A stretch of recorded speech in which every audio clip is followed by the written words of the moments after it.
तो सबसे पहले हम देखते हैं इसका general introduction. Election commission of India को कॉन्स्टिट्यूशन के आर्टिकल 324 के पार्ट 50 में इंसर्ट किया गया है। ठीक है, इसको इनेक्ट किया गया था 25 जनवरी 1950 में। अब ये एक संवैधानिक बॉडी है, ऑटोनोमस है, इसके पास अपनी खुद की पावर्स होती है जो कि डिस्क्रिशनरी होती हैं। ठीक है, ये परमानेंट एक परमानेंट बॉडी है, स्थायी बॉडी है। और क्वासी जुडिशियल का मतलब होता है अर्ध न्यायिक बॉडी। अर्ध न्यायिक मतलब जो भी इलेक्शन से रिलेटेड मैटर्स होंगे उसको डील करेगी कौन? Election commission of India. ठीक है, अब इसकी नोडल मिनिस्ट्री देखें तो ये ministry of law and justice के अंदर काम करती है। Ministry of law and justice का मतलब ये है कि इसके अंदर काम तो करती है लेकिन ये एक ऑटोनोमस बॉडी है, इसके खुद के डिसीजन होते हैं, लेकिन ये इसके जो ministry of law and justice है इसके रूल्स एंड रेगुलेशंस को फॉलो करती है। ठीक है, अब इसमें देखते हैं तो इलेक्शन कमीशन ऑफ इंडिया का मेन काम होता है इलेक्शन कराना। किस किस का? प्रेसिडेंट का, वाइस प्रेसिडेंट का, लोकसभा, राज्यसभा और स्टेट लेजिस्लेटिव असेंबली और स्टेट लेजिस्लेटिव काउंसिल का। जो भी प्रेसिडेंट होते हैं उनका इलेक्शन कराती है, वाइस प्रेसिडेंट का कराती है, लोकसभा और राज्यसभा में जो भी एमपी होते हैं उनका इलेक्शन ये कराती है। स्टेट लेजिस्लेटिव असेंबली में एमएलए का इलेक्शन कराती है और स्टेट लेजिस्लेटिव काउंसिल जहां जहां काउंसिल्स होती हैं वहां पे एमएलसी का इलेक्शन कराती है कौन? Election commission. ठीक है, अब यदि इसका स्ट्रक्चर देखें तो ये एक 3 मेंबर बॉडी है। करंटली इसको 3 मेंबर बॉडी बना दिया गया है। ठीक है, तो इसमें देखें तो पहला जो होता है वो होता है चीफ इलेक्शन कमिश्नर और 2 होते हैं अदर इलेक्शन कमिश्नर। ये तीनों से मिलकर इसको बॉडी को बनाया गया है। तो इसमें यदि करंटली देखें तो करंटली राजीव कुमार जी हैं चीफ इलेक्शन कमिश्नर और जो अदर इलेक्शन कमिश्नर है वो है अरुण गोयल और अनूप चंद्र पांडे। अब इसमें देखें तो जब 25 जनवरी को 1950 को इसको इलेक्ट किया गया था उस टाइम पे 1 मेंबर बॉडी थी और उस टाइम पे जो पहले चीफ इलेक्शन कमिश्नर थे वो थे सुकुमार सेन। ठीक है, ये पहले चीफ इलेक्शन कमिश्नर थे। अब आगे बढ़े तो देखते हैं इसमें, अब इसका देखते हैं हम कॉम्पोजिशन क्या है। इसमें कमिश्नर, इलेक्शन कमिश्नर्स को अपॉइंट कौन करता है, इसको ये सब रेजिग्नेशन किसको देते हैं, ये सब पढ़ते हैं। ठीक है, अब इसमें देखें तो पहला इसका कॉम्पोजिशन देखते हैं जो कि अभी हमने पढ़ा था। ये 3 मेंबर बॉडी है। ठीक है, अब इसमें कॉन्स्टिट्यूशन में क्या दिया गया है? एक चीफ इलेक्शन कमिश्नर होगा और as many commissioners as president में डिसाइड। ठीक है, एज में मतलब जो भी नीड लगेगी प्रेसिडेंट को लगेगा कि हमें कम से कम 3 इलेक्शन कमिश्नर चाहिए। ठीक है, जो भी काम रहेगा उसके हिसाब से प्रेसिडेंट, काम यदि ज्यादा होगा तो इलेक्शन कमिश्नर को बढ़ा देंगे और कम रहेगा तो इनको कम कर देंगे, जैसे मतलब जरूरत पड़ेगी वैसा कर देते हैं। ठीक है, अब इसमें देखें तो ओरिजिनली सबसे पहले 1 मेंबर बॉडी बनाई गई थी, चीफ इलेक्शन कमिश्नर अकेले थे। ठीक है, अब उसमें क्या हुआ 1989 में प्रेसिडेंट को लगा कि इसमें और भी मेंबर्स जोड़ने चाहिए तो उन्होंने 3 मेंबर बॉडी बना दी, 3 मेंबर बॉडी बना दी। अब 1990 में इसको फिर प्रेसिडेंट को लगा होगा ये इसको 1 मेंबर बॉडी बना दी। ठीक है, अब 1993 में इसको 3 मेंबर बॉडी फिर से बना दिया गया है। अभी बताते हैं क्यों। ठीक है, एक चीफ इलेक्शन कमिश्नर होंगे और 2 इलेक्शन कमिश्नर होंगे। ठीक है, अब इसमें देखें तो अपॉइंटमेंट देखें तो अपॉइंटमेंट जो भी इलेक्शन कमिश्नर होते हैं, चीफ इलेक्शन कमिश्नर होते हैं और election commissioners and regional commissioner, इन सबका अपॉइंटमेंट होता है किसके द्वारा? प्रेसिडेंट के द्वारा। ठीक है, और ये सब रेजिग्नेशन देंगे किसको? प्रेसिडेंट को। ठीक है, इन सबका टेन्योर होता है 6 ईयर या 65 year of age which ever is earlier, जो भी पहले आ जाए। ठीक है, अब इनका रिमूवल, जो भी इलेक्शन कमिश्नर होते हैं, चीफ इलेक्शन कमिश्नर का रिमूवल होता है सिमिलर टू जज of supreme court. Supreme court को के जज को जैसे रिमूव किया जाता है वैसे ही चीफ इलेक्शन कमिश्नर को रिमूव किया जाता है। जैसे सुप्रीम कोर्ट के जज को स्पेशल मेजोरिटी के द्वारा रिमूव किया जाता है। स्पेशल मेजोरिटी क्या होती है? स्पेशल मेजोरिटी होती है majority of 2/3 member present and voting in parliament in the both houses of parliament. ठीक है, लोकसभा और राज्यसभा। अब लोकसभा राज्यसभा में मेजोरिटी 2/3 जो मेंबर होंगे उसमें जो मेजोरिटी होगी उससे, लोकसभा और राज्यसभा में जो मेजोरिटी होगी उससे सुप्रीम कोर्ट के जज को रिमूव किया जा सकता है। वैसे ही चीफ इलेक्शन कमिश्नर को भी रिमूव किया जाएगा। ठीक है, अब अदर एंड रीजनल कमिश्नर की बात करें तो इन सबको रिमूव करने के लिए सीईसी चीफ इलेक्शन कमिश्नर का रिकमेंडेशन लगती है। इन सबको रिमूव कौन करता है? प्रेसिडेंट, लेकिन on the recommendation of chief election commissioner. ठीक है, देखते हैं अब सर्विस कंडीशन देखें तो इनकी service condition and term of office of chief election commissioner and other commissioners and regional commissioner decided by president. जो भी इनकी सर्विस कंडीशन होगी, जो चीफ इलेक्शन कमिश्नर और other commissioner, other regional commissioner, इन सबकी जो भी सर्विस कंडीशन है, टर्म ऑफ ऑफिस है, इन सबको देखेंगे कौन? प्रेसिडेंट। अब इलेक्शन कमीशन अब आगे देखें तो इलेक्शन कमिश्नर एक्ट 1991 में क्या है? Salary, allowance and other benefit all 3 are same as supreme court के जज के जैसे।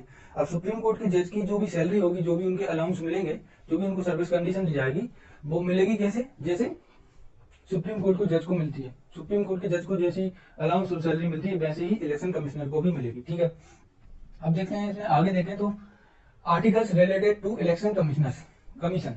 ठीक है, अब इसमें आर्टिकल्स जो भी हैं, वो जो भी रिलेटेड है उनके बारे में पढ़ते हैं। तो सबसे पहले देखते हैं आर्टिकल 324 के बारे में। 324 पता ही है, पहले ही पढ़ा है। आर्टिकल 324 पार्ट 15 में इलेक्शन कमीशन का जिक्र किया गया है, इलेक्शन कमीशन के बारे में बताया गया है। तो अब इसमें वर्डिंग क्या है, the power of superintendence, direction, control of election to parliament, state legislature in the office of president and vice president shall be vested in the election commission.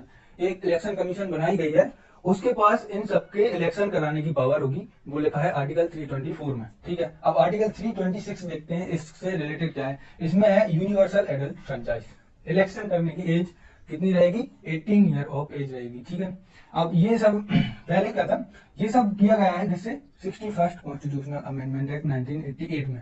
पहले क्या था, जो वोटिंग करने की एज थी वो थी 21 ईयर्स, लेकिन 61st कॉन्स्टिट्यूशनल अमेंडमेंट में इसको कम करके 18 ईयर कर दी। ठीक है, बस इसमें इतना ही है। अब आर्टिकल 327 देखें तो 327 में दिया गया है law by parliament. Parliament can also make loss for the election commission. Election commission के लिए पार्लियामेंट भी लॉ बना सकती है। ठीक है, अब देखते हैं 328 के बारे में। आर्टिकल 328 में बोला है law by legislative assembly. Legislative assembly की पावर होती है, उसके पास भी लॉ बनाने की पावर होती है। ठीक है, अब आर्टिकल 329 में दिया गया है non interference of court in the election related matter. इसके पास खुद क्वासी जुडिशियल पावर होती है इलेक्शन कमीशन के पास, इसीलिए जो भी कोर्ट है उसका इंटरफेरेंस इसमें नहीं है, मतलब वो इंटरफेयर नहीं कर। अब आगे देखते हैं तो इसमें है independence of election commission. Election commission की इंडिपेंडेंस है वो कैसे है, ये पढ़ते हैं। ठीक है, अब he is provided with security of tenure of 6 year. इसके पास टेन्योर फिक्स रहता है 6 साल का, 6 साल का टेन्योर दिया है, इसको हटाया नहीं जा सकता। हटाया जाता है लेकिन सुप्रीम कोर्ट की स्पेशल मेजोरिटी आसान नहीं होती। ठीक है, उनको हटाना भी आसान नहीं होता। ठीक है, his service condition can not be varied to his disadvantage after appointment. एक बार अपॉइंटमेंट हो गया, ना सैलरी चेंज होगी ना अलाउंस चेंज होगी, इसकी सर्विस कंडीशन कुछ चेंज नहीं हो सकता। ठीक है, अब इसमें देखें तो एनी अदर इलेक्शन कमिश्नर और regional commissioner can not be remove from office without recommendation of chief election commissioner. तो अब ये है कि जो भी अदर इलेक्शन कमिश्नर होते हैं और रीजनल कमिश्नर होते हैं, उनको हटाने के लिए रिकमेंडेशन चाहिए होती है किसकी, chief election commissioner. Chief election commissioner अगर रिकमेंडेशन देते हैं कि ये जो पर्टिकुलर इलेक्शन कमिश्नर है इसको हटाया जाए, तो प्रेसिडेंट चीफ इलेक्शन कमिश्नर के रिकमेंडेशन पे प्रेसिडेंट हटा देते हैं। ठीक है, प्रेसिडेंट रिमूव कर देते हैं प्रेसिडेंट। यदि और इसका ये रिमूवल चीफ इलेक्शन कमिश्नर करते हैं, इसीलिए इसकी पावर्स अपने आप में ही है, कोई बाहर का इंटरफेयर नहीं कर रहा है। ठीक है, अब आगे बढ़ते हैं, देखते हैं इनकी powers and function. Election commission की पावर क्या होती है और इनके फंक्शन क्या होते हैं, ये पढ़ते हैं। तो इसमें पहले तो दिया गया है जो पावर्स हैं उनको 3 टाइप्स में डिवाइड किया गया है। एक तो एडमिनिस्ट्रेटिव पावर होती है, एडवाइजरी पावर होती है और क्वासी जुडिशियल पावर होती है। तो अभी इसमें देखें तो कौन कौन सी पावर एडमिनिस्ट्रेटिव होती है, एडवाइजरी होती है, क्वासी जुडिशियल पावर होती है, वो सब देखते हैं। ठीक है, अब इसका इलेक्शन कमीशन का काम होता है डिटरमाइन करना टेरिटोरियल एरिया ऑफ कॉन्स्टिट्यूएंसी। ठीक है, on the recommendation of delimitation commission. जो भी टेरिटोरियल कॉन्स्टिट्यूएंसी होती है, एक एमपी वहां से खड़ा होता है इलेक्शन में, तो उस कॉन्स्टिट्यूएंसी का जो भी एरिया है उसको डिसाइड करना इलेक्शन कमीशन का काम होता है, on the recommendation of delimitation commission. अब डिलिमिटेशन कमीशन क्या होती है, ये एरिया डिसाइड करती है कि इतना एरिया इस कॉन्स्टिट्यूएंसी का है, इतना एरिया इस कॉन्स्टिट्यूएंसी का है। इसका काम ये होता है डिलिमिटेशन कमीशन का। इसकी रिकमेंडेशन से इलेक्शन कमीशन कॉन्स्टिट्यूएंसी बना देती है। ठीक है, अब इसमें अगला देखें तो prepare electoral rolls and register all eligible voters. Electoral rolls को प्रिपेयर करना, जो भी इलेक्शन से रिलेटेड डॉक्यूमेंट्स हैं उनको, और जो ऑल एलिजिबल वोटर हैं, जैसे 17 से 18 के हुए तुम, जो इलेक्शन कमीशन होगी वो अपने आप आपको रजिस्टर कर देगी इलेक्शन के लिए, आपको इलेक्शन के लिए रजिस्टर कर देगी एज ए न्यू वोटर। ठीक है, अब अगला देखें तो इसमें इसका काम होता है रिकॉग्नाइज पॉलिटिकल पार्टीज। जो भी पॉलिटिकल पार्टीज होती हैं उनको रिकॉग्निशन देने का काम होता है इलेक्शन कमीशन ऑफ इंडिया का। ठीक है, allot election symbols to political parties. तो जो भी पॉलिटिकल पार्टीज होती हैं उनके पास अपने अपने सिंबल होते हैं, अपने अपने निशान होते हैं, चिन्ह होते हैं, तो उनको देने का काम, उनको बांटने का काम करती है इलेक्शन कमीशन। ठीक है, determine the code of conduct during election. Election के टाइम जो भी कोड ऑफ कंडक्ट होना चाहिए, जो भी इलेक्शन में कैंडिडेट खड़े होते हैं उनका कैसा बिहेवियर होना चाहिए, वो सब डिसाइड करती है कौन? Election commission.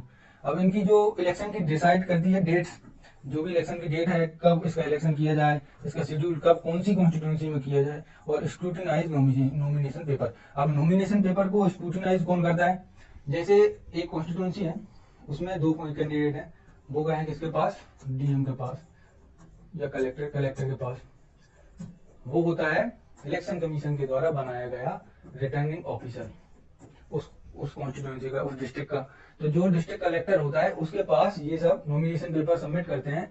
वो जो रिटर्निंग ऑफिसर की पावर उसके पास होती है, वो डिसाइड करता है कि इसका नॉमिनेशन सही है या गलत, इसको सीट मिलनी चाहिए या नहीं मिलनी चाहिए। ठीक है, अब इसके बाद देखते हैं इलेक्शन कमीशन के पास पावर होती है to advise president and governor on matter of disqualification of member of respective legislature.